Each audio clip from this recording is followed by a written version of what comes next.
la solidarité plutôt, même si elles sont toutes importantes, mais c'est celle qui, pour moi, au niveau de RECA, résonne le plus finalement.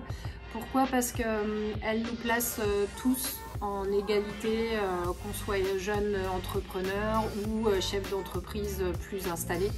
Et c'est un peu la solidarité comme la réciprocité, c'est ce qui résonne le plus chez moi. Alors c'est un petit peu ça va un petit peu de pair avec ce que on disait avant. Finalement, ce serait peut-être la générosité. Générosité dans tous les sens du terme, la générosité d'idées, de partage, d'expérience, de temps, de conseils qu'on peut se donner les uns aux autres. Voilà, la générosité. Je ne vais pas mentir, on est venu me chercher, on est venu me solliciter commercialement. J'avais pas, en fait, au début, pour être complètement honnête, intégré ce qu'était le réseau Entreprendre, ses valeurs, son engagement et son fonctionnement. Donc finalement, j'avais un peu au début abordé le réseau Entreprendre comme un réseau business un peu classique, j'avoue.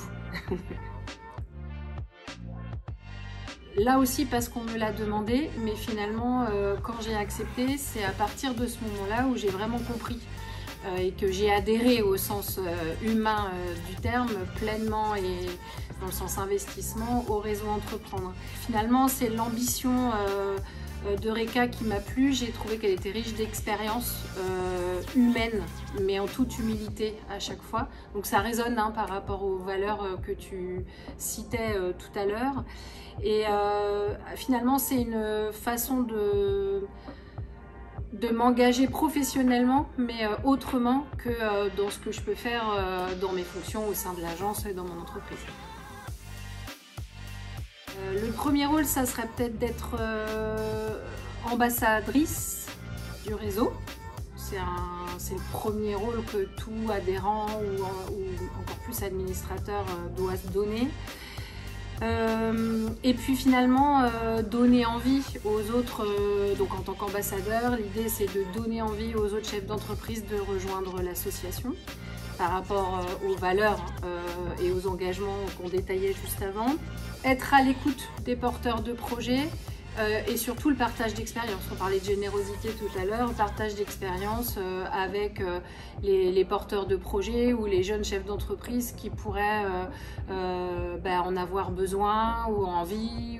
Et puis la réciprocité, elle prend tout son sens parce que même quand on est jeune entrepreneur ou on vient de lancer son entreprise, j'ai eu le cas avec un lauréat que j'ai suivi, finalement ça a été riche d'enseignement pour moi aussi.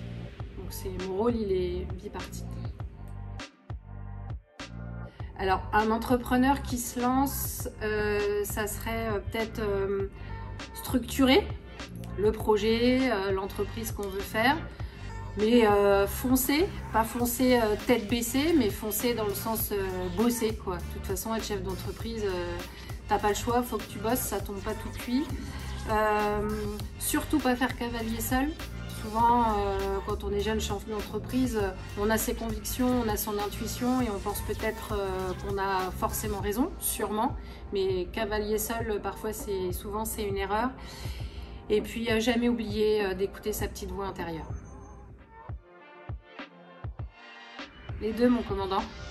De toute façon, ils sont signes de convivialité dans les deux cas, alors ça marche. Ça serait plutôt entreprendre quand on est mûr.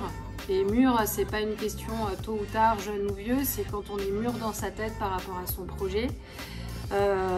C'est ça, dans ses idées, quand on est, je disais avant, structuré. Pour pouvoir foncer, il faut d'abord être structuré, donc que ce soit tôt ou tard, quand on a l'idée, quand on est prêt.